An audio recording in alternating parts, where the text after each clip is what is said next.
राधे राधे दोस्तों। एक बड़े और रईस खानदान में अंजलि बड़ी बहू बनकर आई थी। अंजलि शांत, संस्कारी और जमीन से जुड़ी हुई लड़की थी। लेकिन उसी घर में छोटी बहू यानी अंजलि की देवरानी काव्या पिछले 2 सालों से राज कर रही थी। काव्या का बहुत बड़े अमीर खानदान की बेटी थी और उसे अपने मायके की दौलत और अपनी खूबसूरती पर बहुत घमंड था। जब अंजलि घर आई तो काव्या को लगा कि कोई उसकी सत्ता को चुनौती देने आ गया है। घर के पहले ही दिन से काव्या ने अंजलि को नीचा दिखाना शुरू कर दिया। नाश्ते की मेज पर जब पूरा परिवार बैठता था, काव्या ने अंजलि की साड़ी को देखते हुए कहा, दीदी, ये साड़ी आपके मायके से आई है क्या? हमारे यहाँ तो घर के नौकर भी इससे अच्छी क्वालिटी के कपड़े पहनते हैं। खैर, छोटे शहरों की लोगों की पसंद भी वैसी ही होती है। अंजलि ने बस एक मुस्कुराहट के साथ बात टाल दी, लेकिन काव्या की कड़वाहट बढ़ती ही चली गई। काव्या घर का कोई काम नहीं करती थी। वह सारा दिन ऑनलाइन शॉपिंग और पार्लर में बिताती। सासू माँ जब भी उसे कुछ समझाती, वो अपने मायके का रौब दिखाकर उन्हें भी चुप करा देती। घर के नौकर भी काव्या के नखरे से परेशान थे। अंजलि ने चुपचाप घर की जिम्मेदारियां संभाल ली। वो बहू माँ की सेवा करती, रसोई संभालती और सबको प्यार से रखती। धीरे धीरे घर के लोगों को अंजलि की सादगी के कायल होने लगे, जो काव्या को बिल्कुल बर्दाश्त नहीं था। एक दिन घर में एक बहुत बड़ी पार्टी थी, जिसमें शहर के बड़े बड़े लोग आने वाले थे। काव्या ने जानबूझकर अंजलि को एक पुरानी और फीकी पड़ चुकी साड़ी पहनने के लिए मजबूर कर दिया। उसने अंजलि से कहा, दीदी, आज बड़े लोग आ रहे हैं, आप बस रसोई में ही रहिएगा और मेहमानों के लिए नाश्ता सर्व कीजिएगा, क्योंकि आपका देहाती अंदाज मेरी इमेज खराब कर सकता है। अंजलि ने कुछ नहीं कहा और चुपचाप रसोई में चली गई। पार्टी के बीच में एक बड़ी दुर्घटना हो गई। काव्या के घमंडी व्यवहार की वजह से घर के मुख्य रसोइया और वेटर ने एक ऐन मौके पर काम छोड़ दिया। मेहमान आ चुके थे और मेज खाली थी। काव्या के हाथ पांव फूल गए। उसे अपनी इज्जत मिट्टी में मिलती नजर आ रही थी। वह मेहमानों के सामने जाकर रोने लगी।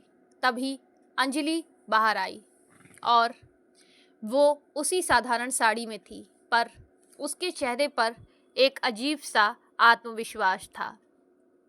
और अंजलि ने अगले 2 घंटों में अपनी जादुई उंगलियों से ऐसा खाना तैयार किया कि मेहमान उंगलियां चाटते ही रह गए। उसने न केवल खाना बनाया, बल्कि अपनी सादगी और मीठी बातों से मेहमानों का दिल जीत लिया। शहर की सबसे बड़ी बिजनेस वुमेन ने अंजलि की तारीफ करते हुए कहा, असली खानदानी बहू तो ये है जिसके हाथों में स्वाद और व्यवहार में संस्कार हैं।